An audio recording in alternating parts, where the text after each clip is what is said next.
মেলবোর্নে ভারতকে ১৮৪ রানে হারিয়ে সিরিজে এগিয়ে অস্ট্রেলিয়া। চা বিরতি পর্যন্ত স্বস্তিতে ছিল ভারত। ৩৪০ রানের লক্ষ্যে ব্যাটিংয়ে নেমে স্কোরবোর্ডে তখন ৩ উইকেটে ১১২। দ্বিতীয় সেশনে উইকেটে পড়তে দেননি যশস্বী জয়সওয়াল, ঋষভ পন্ত। ৭৯ রানের জুটি গড়ে অস্ট্রেলিয়ান খেলোয়াড়দের চোখে মুখে হতাশা স্পষ্টভাবে ফুটিয়ে তুলেছিলেন তারা। কিন্তু চা বিরতির পর শেষ সেশনে সেই অস্ট্রেলিয়ায় ভারতের ড্রয়ের ভাবনা ছিনিয়ে রোমাঞ্চ ছড়িয়ে ম্যাচটা জিতে নিল। পার্ট টাইম স্পিনার ট্রাভিস হেডকে শেষ সেশনে নিয়ে এসে চমকে দিয়েছিলেন অস্ট্রেলিয়ার অধিনায়ক প্যাট কামিন্স। শেষ সেশনে পঞ্চম ওভারে সেই হেডেরই খাটো লেংথের বল অফ স্টাম্পের বাইরে থেকে টেনে ছক্কা মারতে গিয়ে আউট পন্ত।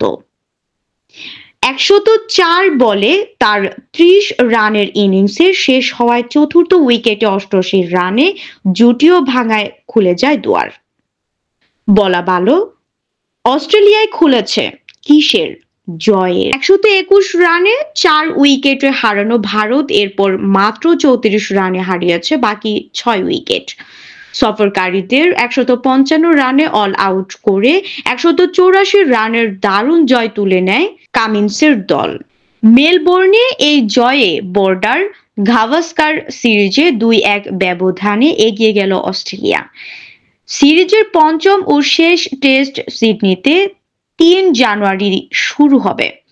পন্ত আউট হওয়ার ৩ ওভার পরই মাত্র ৭ বলের মধ্যে আরও ২টি উইকেট হারায় ভারত। চা বিরতির পর মাত্র ৯.২ ওভারের মধ্যে ১৮ রানে সব মিলিয়ে আরও ৩ উইকেট হারিয়ে ভারত তখন মহাবিপদে।